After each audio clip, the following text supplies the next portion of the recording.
So, ito yung third item natin. A force of 5 Newton accelerates an object 2 meters per second square. What force is needed to give the same object an acceleration of 3.4 meters per second square? So now, yan yung sasagutin natin. But first, gaya ng drill natin, we have to enumerate the given. The given are force is equal to 5 newtons and acceleration. That is equal to 2 meters per second square. As you can see, etong equation na to, the same na siya sa second law. Pero, meron pa tayong second situation. Yung gusto niya, ma-accelerate daw siya ng 3.4 meters per second square. Ibig sabihin, that's the second acceleration. Ibig sabihin, itong first given natin, first na situation siya. So, acceleration 2 is equal to 3.4 meters per second square. And, yung required, based on the situation, what force is needed daw? What force is needed to give the same object acceleration 2? So, ang required natin is F2. Okay? So, for equation, we have the same equation na ginagamit for law of acceleration. F is equal to ma. However, sa third law natin, meron tayong F1 is equal to F2. And exactly the same yung gagamitin natin for this problem. So, una sa lahat, ang meron lang tayo is F and A. So, ibig sabihin, kailangan makuha natin exactly yung mga units na yan. So, ito yung magic triangle natin. F, M, A. So, yung meron lang is ito. So, ganyan yung gagawin natin na formula. F1 all over A1 is equal to F2 all over A2. Ito yung gagamitin natin na formula based on the magic triangle for law of interaction. Ito yung law of interaction natin. Lahat yan kasi konektado. So, ito ngayon, yung F1 all over A1 is equal to F2 all over A2 ang gagamitin natin na equation for this problem. Now, puntahan natin yung solution. Substitute lang natin yung given. Itong F1, manggagaling siya dito sa given. So, magiging 5 newtons. Divided by, what's the acceleration 1? That's 2 meters per second square. Is equal to, the second na force is missing. So, F2 na lang siya. Denote natin na ganyan. Well, the acceleration or the second acceleration is equal to 3.4 meters per second square. So, para mas madali, ito muna yung gawin natin. Yung first, i-divide muna natin to. Tapos, as you can see, since parang dito sa second item natin, makakancel, magiging ganito lang siya. Kilogram meters per second square, makakancel ulit yung meters per second square niya. So, what's 5 divided by 2? So, 2.5 kilograms is equal to F2 all over 3.4. Cross multiply lang natin yan. Magiging F2 is equal to 2.5 kilograms times 3.4 meters per second square. 2.5 times 3.4 is equal to 8.5. So, F2 now is equal to 8.5 kilogram meters per second square, or ito na yung sinasabi natin na same lang siya. F2 is equal to 8.5 newtons. Yan. Okay? So, I hope na okay na sa inyo yung second law. Ganito lang ginagawa natin. Hinahanap lang natin yung main equation by using the magic triangle, which looks like this. F is equal to ma. Kung kunwari, ito, force and acceleration lang yung present, ibig sabihin, ito lang yung kukunin. F1 all over A1 is equal to F2 all over A2. Parang ganyan. Kapag iba naman yung meron, kunwari mass and acceleration, of course, we will still depend on the magic triangle. FMA. Kunwari, force and mass, yung present, magiging F1 all over M1 is equal to F2 all over M2. Paano naman kapag MA lang?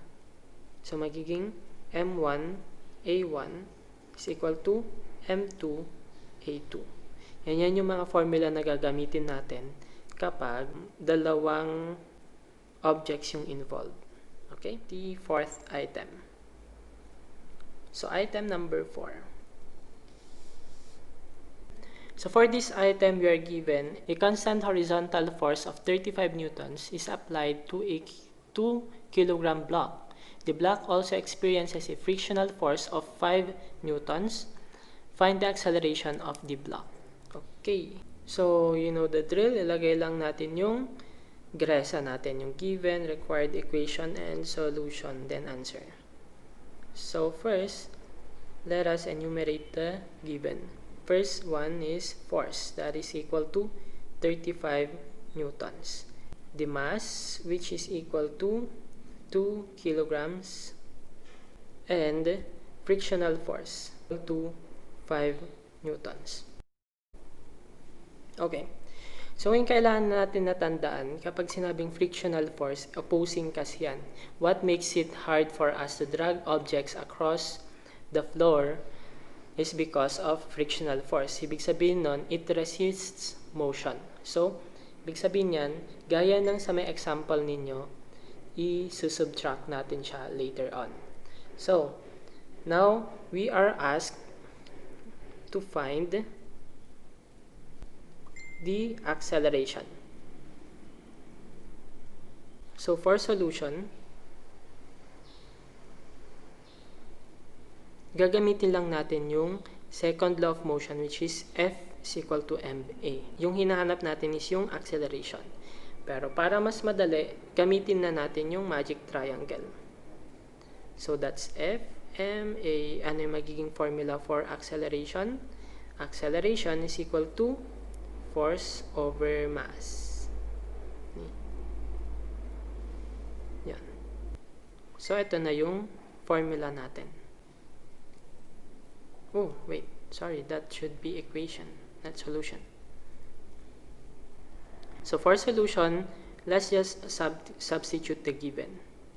So, acceleration, yung hinanap natin, is equal to the force. However, meron tayong dalawang forces dito na nailagay.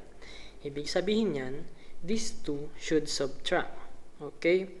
So, ibig sabihin yan, yung equation natin is magtitwist siya ng konti. Yung F natin is equal to the given force or the F1 minus the frictional force. Bakit? Kasi sabi nga natin, kapag friction force, it resists motion. Ibig sabihin, bumabagal yung object. That's why it affects the acceleration. That's why yun yung hinahanap natin. So, ilagay lang natin yung difference ng dalawang forces. So, that's 35 newtons minus 5 newtons divided by the mass is 2 kilograms. So, 35 minus 5, that's 30 newtons divided by 2 kilogram. Magiging acceleration is equal to 30 divided by 2, 15 meters per second square. So, meters per second square. Galing siya dito sa may Newton. Kasi itong Newton na to is also equal to kilogram meters per second square. So, nag-cancel yung kilogram. Natira, ito na lang. So, 15 meters per second square. Yun yung final answer natin. Okay? Item number 5. Okay, so let's continue for item number 5. A 25 kilogram crate is being pulled horizontally by a force of 200 newtons against a frictional force. The crate accelerates from rest to a speed of 10 meters per second in 2 seconds. find the acceleration and the friction force. So first, let us enumerate the given. So for the given, we have first, ito, 25 kilogram. What's 25 kilogram? Ano yon? That one is the mass. How about this? 200 Newton. What's that? It's the, what's that? Force. Okay? And we have another one, 10 meters per second. What is meters per second? The unit meters per second is for velocity or speed. But since walang direction, speed lang yan. Let's change it to speed. And we have seconds. What's a second? What is a second?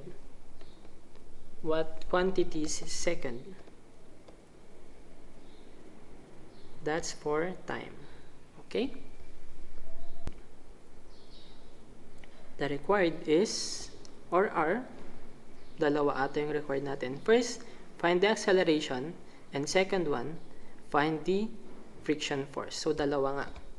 So, the required are acceleration. Wait. Dapat lowercase lagi yung acceleration. And 2, the friction force. Lagay na lang natin siya na FF. Friction force. Yan. So, now, ang kailangan natin is yung equation. Baka mamaya nakalimutan nyo na yung mga equations natin. Of course, we are familiar with the formula for force. The formula for force is equal to F is equal to ma. Now, how about for acceleration? Yung acceleration ba is the same sa F all over m? Yes, definitely. Pero by this time, meron tayong dalawa pang given. So, can you still recall the formula for acceleration from your grade 7 class? Remember yung VF square? VF minus VI all over T. And can you still recall distance over time? Which one is the formula for acceleration? Of course, distance over time is for speed or velocity. And for VF minus VI over T, that one is the acceleration or the formula for this problem. So, ito na siya. VF minus VI all over T. But to simplify things, ang ginagawa ko dito is, pwede natin ulit siyang gawan ng magic triangle by changing VF into solely V. So, ibig sabihin yan, kapag hinahanap mo yung velocity, acceleration times time na lang. Kapag time naman yung hinahanap mo, velocity over acceleration. So, pwede mo yung gamitin kapag nalilito ka sa formula na kailangan. Okay? So, now let's solve first for the first required. Yung hinahanap natin na first is acceleration. So, alin yung gagamitin natin? Itong equation na to. Okay, so for solution, for item 1, acceleration is equal to what's the speed? So, sabi dito, sa may problem, from rest to 10 meters per second. So, yung final velocity niya, or speed, wala kasing direction, pero for this time, pwede natin siyang ipag-interchange. Yung velocity natin, or final velocity natin is 10 meters per second. While the initial velocity is 0. So, wag na natin pansinin yon. Yung gamitin na lang natin na formula in short is V. V over T. So, 10 meters per second divided by, what's the time given? 2 seconds. So, 10 divided by 2 is equal to 5. What's the unit? 5 meters per second square. Bakit per second square? Bakit hindi nag-cancel? Kasi po ito, nasa baba na siya. So, second and second, pag multiply mo na lang, second square. So, 5 meters per second square. And always take note kapag acceleration, meters per second square ang formula. So that's the answer for the first required. Now, for the second required naman, hinahanap natin is friction force. Ito yung gagamitin natin. However, gaya ng sabi natin, we always subtract kapag friction force ang dumadating. So, merong kulang dyan. Minus tayo dito. F. So, para maging friction force talaga siya, ima-minus mo lang. Okay? So, now, substitute lang natin yung given sa required. So, for the friction force, yan yung wala. So, F lang siya. Minus, the given force is 200 newtons. That's the force. Is equal to the mass. Ano yung given na mass? 25 kilograms times acceleration, which is yung sinolve natin ngayon lang. That is equal to 5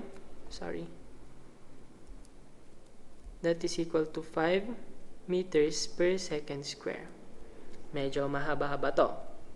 Ngayon, para mahanap natin siya, i-multiply muna natin yung 25 times 5.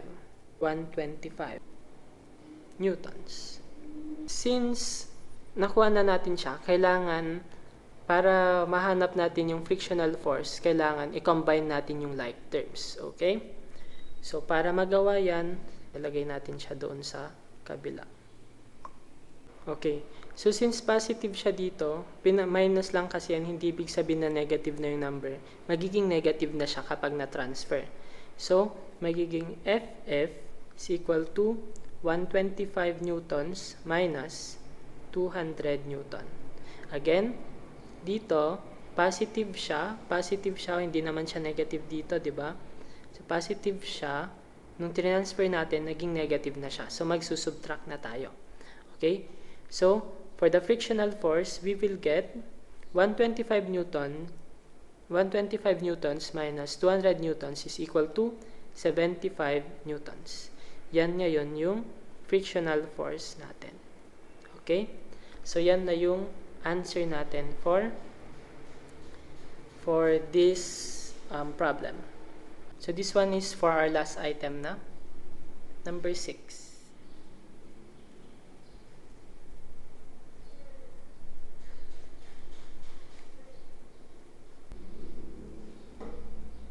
Okay, so for the last item, at one instance, a 68 Newton falling object has an acceleration of 5.6 meters per second square. How much air resistance did it encounter? And what will be its acceleration when the air resistance it encounters is 34 newtons? So, ibig sabihin yan, dalawa yung hinahanap natin. Okay, so first, ilagay muna natin yung given natin. The first one is the force of an object or the weight. Ito actually is weight eh. At one instance, 68 Newton falling object. So, let's denote that as weight. Pero, force of an object yan. Weight is equal to 68 Newtons. And second one, acceleration is equal to 5.6 meters per second square. Then, the third given, how much air resistance did it encounter? What will be the acceleration when the air resistance is 34 newtons? So, this one is another force, but this one is for air resistance. So, force due to air resistance is equal to 34 newtons. Now, balikan natin yung mga different types of forces. We have fundamental and non-fundamental, or contact force and non-contact force. So, for contact forces, we also have, aside from friction force, meron pa rin tayong air resistance, which is similar actually to friction force. Kasi kapag sinabi natin na air resistance, gaya ng friction force, it resists motion. So, ibig sabihin, habang nahuhulog yung object from mid-air, parang pinapabagal niya yung paglapag ng object sa floor or sa ground. Okay? So, ibig sabihin nito, sinusubtract pa din siya. So, for this time, para makuha natin accurately yung air resistance na na-encounter. By the way, that's the required. Enumerate muna natin yung required. For the required, we have first air resistance. Force due to air resistance is equal to question mark. And the next one, so hinanap natin is yung acceleration 2. By the way, since hanapin natin yung air resistance for the first item, ibig sabihin, yung 34 Newton na to, second na siya. Second air resistance. Since FA1, hanapin natin. Yun yung required. Okay, I hope na hindi siya masyadong confusing. So, now, ilagay natin yung equations. Since air resistance nga siya, ibig sabihin nun, isusubtract natin siya.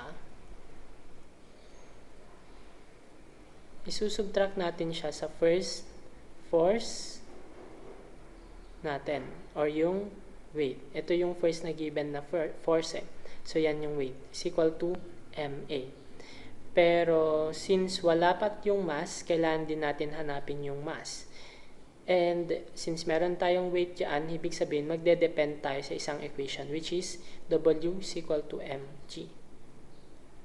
And, for the acceleration na second one, of course, yung gagamitin pa rin natin dyan is yung equation na ito. Kasi, involved dyan itong air resistance natin na second one.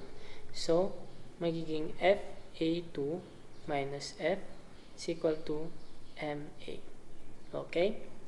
So, yan yung maging equations natin. So, let's start first with the first na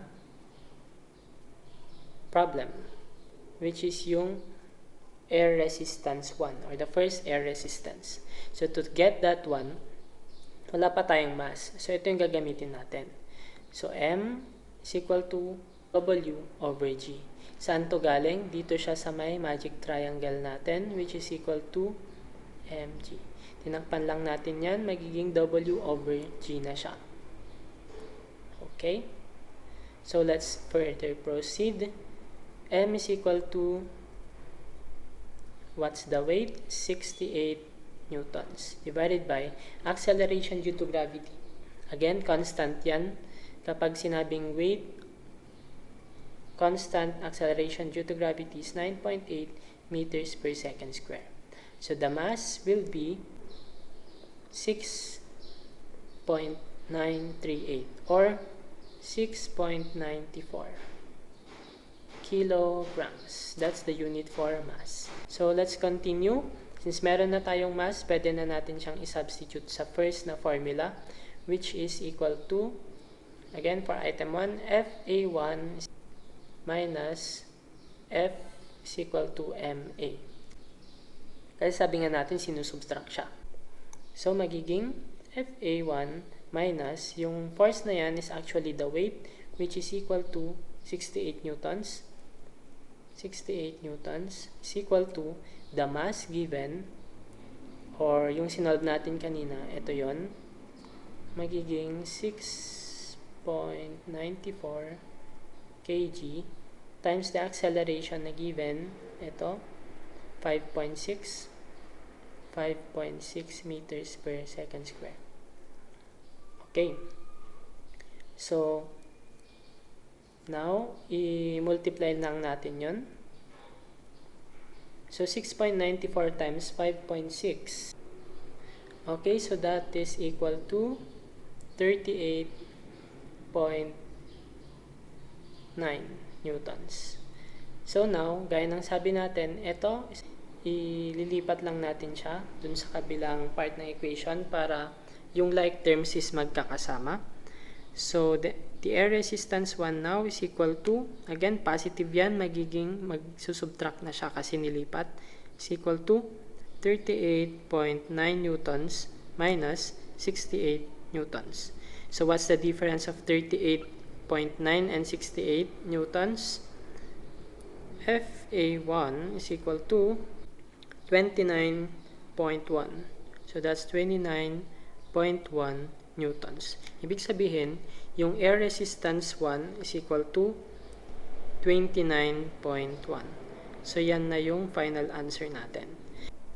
For item number 2, ang hinahanap natin is yung acceleration 2 or yung second acceleration kapag yung air resistance natin according to this problem is it encounters an air resistance that is equal to 34 newtons. Air resistance sabi dito. Yan. So, let's solve using the same equation. FA2 minus F is equal to MA. So, substitute lang natin. And so, yung given na force natin is equal to kanina, ito yung force natin, pero ito yung second na air resistance. So, yung second na air resistance natin is equal to 34 newtons minus yung given na force natin is ito, yung 68 newtons. Is equal to the mass na nasolve natin na kanina is ito. So, 6.94 kilograms times acceleration 2. Yan yung hinahanap natin. So, para makuha natin yan, i-cross multiply natin tong equation. Ito, pupunta sa baba, tapos ito yung maiiwan. So, magiging A2 is equal to I made a mistake dito sa may 68 newtons dapat yan. Singit lang natin ha. Again, galing siya dito. Okay, so 68 minus 34 is also 34. I-ano na natin para hindi na tayo malito. 34 newton divided by eto, since binaba natin, magiging 34 newton divided by 6.94 kilograms. Again, cross multiply lang natin yan. Kaya, eto pumunta siya sa baba. And yung A2, yun yung naiwan doon sa kabilang side ng equation. So, A2 then is equal to 34 newtons divided by 6.94. 4.89 or 4.9 meters per second square. Yan na yung final answer natin. Okay? So, yan yung second na problem. I mean, yung sixth na problem, yung pinaka-last na problem natin. I hope i-try nyo na i-rewind, tapos i-pause ninyo kung hindi nyo naintindihan yung mga ginawa natin para, of course, kapag nag-first long quiz na natin is alam nyo na yung gagawin. The same ito sa may first long quiz na natin. So, I hope you review this item. I-pause nyo siya, replay, play, ganon, para okay na tayo for the exam. And for pointers, I will write it down or put it in your Google Classroom. And at the same time, sa science natin, instead of using BlendEd for the examination, I opted to use Google Classroom and I requested that from the principal. So, pinayagan naman tayo para hindi na tayo palipat-lipat or lilipat sa iba pang platform. Yung gamitin ninyo for the exam or first long quiz para sa science is yung Google Classroom. I'll send the link later. So, this is it for now. Thank you for watching and I hope mataas yung makuha nyo for the exam. Good luck and keep safe. Bye!